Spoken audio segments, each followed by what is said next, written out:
this video, we're talking about 3 things that you can just see from the first week. You're able to see these things. You are watching a master at work.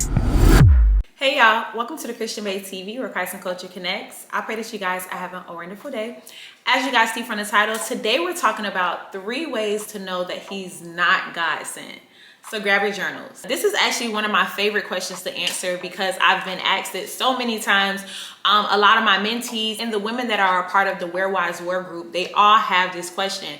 How do I know if he's God sent or not? Like, what are some things that I can look for? What are some red flags? What are some things that I can pick up on to know whether or not this man is sent from God?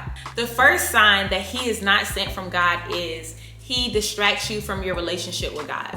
I'm gonna talk in the present tense as if you're already dating or courting or talking to this person, right?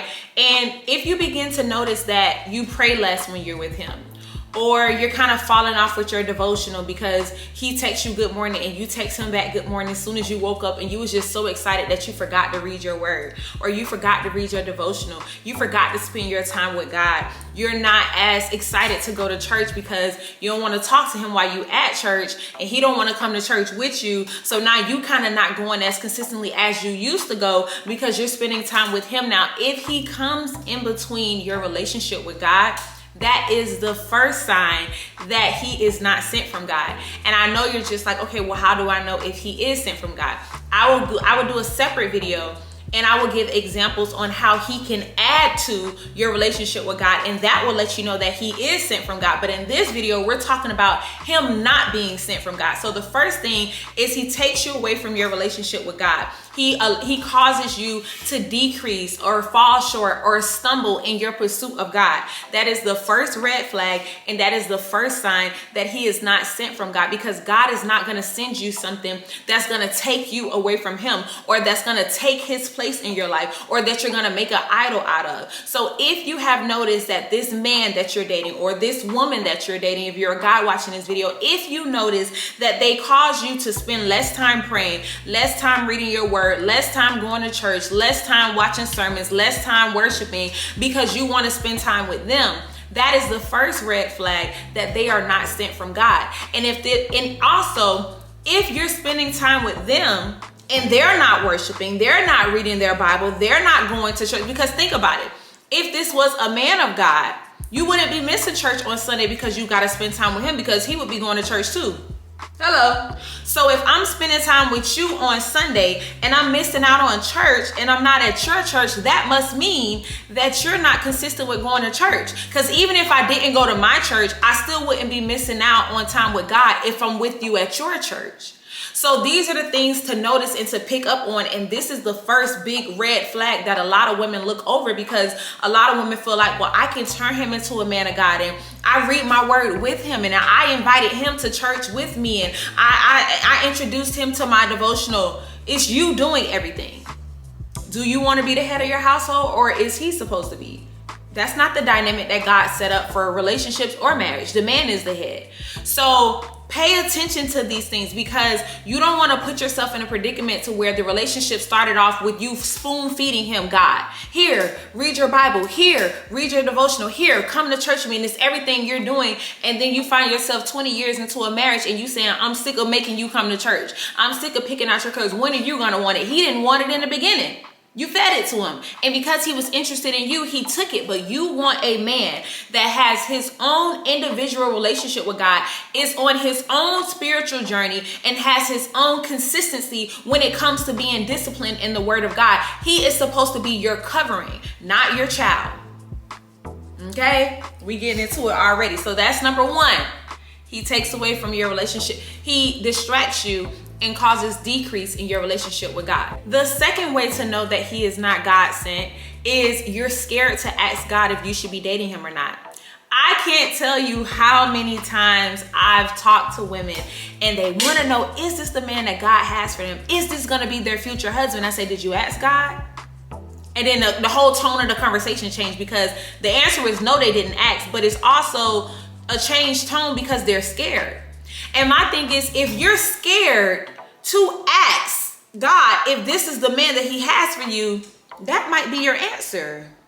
If when you think about praying and saying, God, is this the man that you have for me? You think about that and you get anxious or nervous. It might be because you already know the answer. Because when you're confident about something, you don't mind going to your father about it. But if you're second guessing it and if you're trying to keep it from God, because if you're not taking it to God, then you're keeping it from him, right?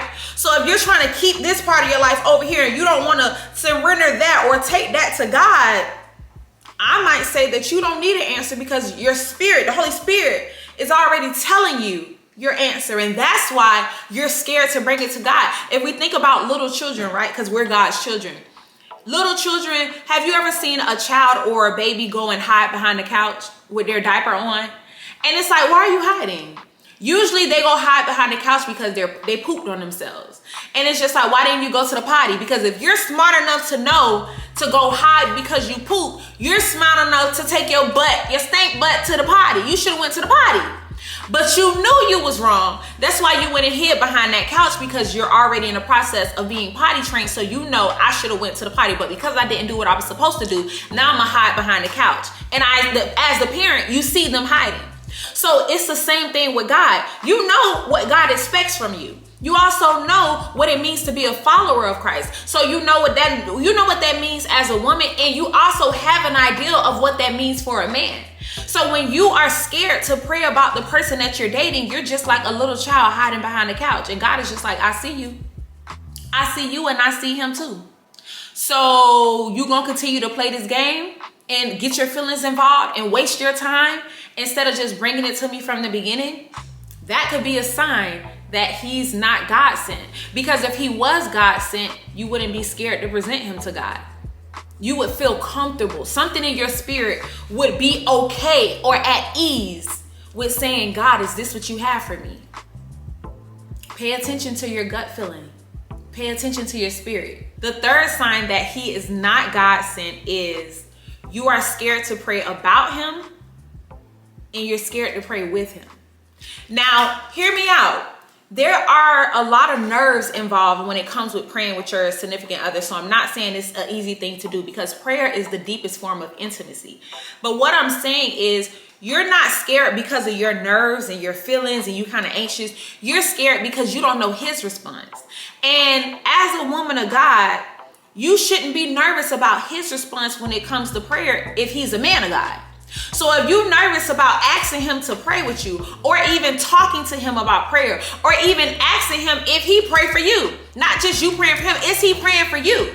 And I'm not even just talking about together. Individually, are y'all praying over each other? Are you having this conversation with him? And if you don't feel comfortable having this conversation with him and talking to him about prayer, I would say it's because some part of you know that he doesn't have a prayer life. Because if we were friends and you asked me about prayer, I'm pretty sure you wouldn't be nervous about it because you know my lifestyle. You know I pray. So you would be at ease asking me, right? But if you're feeling some type of way and you don't want to bring this conversation up, is it because you know that this person is not displaying fruits of the Spirit? This person is not carrying themselves in a way like somebody that prays. It's only awkward if the anointing isn't present.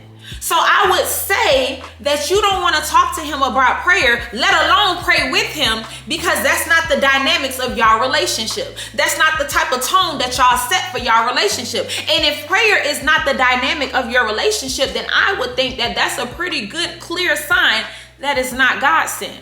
Because a man of God, even if you nervous about bringing the conversation up, he gonna bring it up if that's really his lifestyle, because he would want to know, are you a praying woman? Because I'm a praying man, right?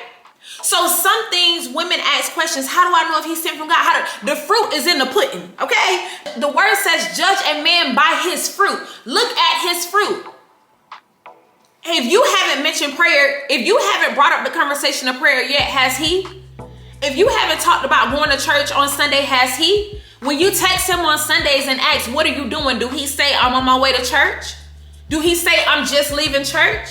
When you talking to him throughout the week, Monday through Saturday, do you ever hear him say, I'm going to Bible study? Do you ever hear him say, I'm watching a sermon? Do you ever hear him say, I'm reading my word? Do you ever hear him say, I have accountability group at this time? Do you ever hear him ask you, did you read your devotional today? Has he ever sent you a text that's a prayer? And don't get me wrong, I know that there's men that can do all of these things and still not really be a follower of Christ. They just know what to do to look like it. But that's where your discernment will come in. But in this video, we're talking about 3 things that you can just see from the first week. You're able to see these things. From the first week, you will be able to see if he's distracting you from your time with God. How does he respond when you say you're praying? How does he respond when you say you're going to church? What is his response like? From the first week, you're able to know whether or not you have taken that thing to God. And if you done been hanging out with him for 1 week, 2 weeks, 3 weeks, 4 months, 6 months, you done been dating him for a year and you never asked God about him. And you saying you want to know if he's God sent? Because sometimes God can send something and it could go from a God thing to a good thing because of the way we handle it. Sometimes God sends you something just to test your discipline, just to test what are you gonna do when I release this thing to you? Because you praying for a man, you praying for a husband, but why would God give you a man or a husband if you're gonna put him before him? I'm the one that sent the man to you, and you're gonna neglect your relationship with me for the relationship that I gave you. It's not time. So the first thing is, if he begins to decrease or distract you from your relationship with God, you falling off. You're not as consistent no more. You're losing yourself. You're not focused anymore because your focus is on him. Your name is not her. Keep your focus on God. The second thing is you're scared to ask God if he's the one. You keep prolonging it. You keep avoiding it. You pray every day. Why it's not done yet? Why haven't you asked? And now you're watching this video instead of asking God. And in the video, I'm telling you, you need to ask God. The third thing is you have not talked to him about prayer and he has not talked to you about prayer. Because if both of you are truly men and women of God, how are y'all talking every day and God is never in a conversation? 3 ways to know that he is not God sent.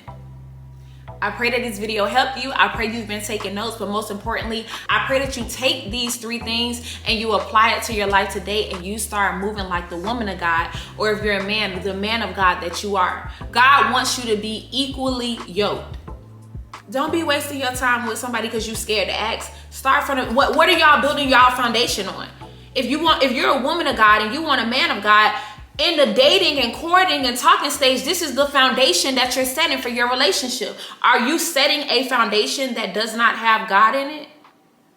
You'll regret that if you are. If you're looking for a godly community to join where we get together every week and we check in on each other and we talk about different topics and we do self-reflection activities, interactive conversations, and we also pray for current relationships as well as marriage, click the link in the description to join Where Wives War prayer group. We meet every Monday at 7:30 p.m.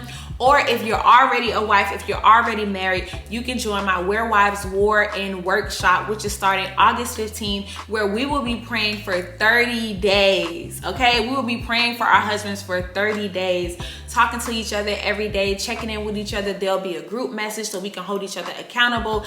And I just can't wait to see how God moves during these 30 days. So the link will be in the description for both of those videos. I can't wait to see you in the Where Wives War group. I love you guys so much, and I'll talk to you in the next video. Bye.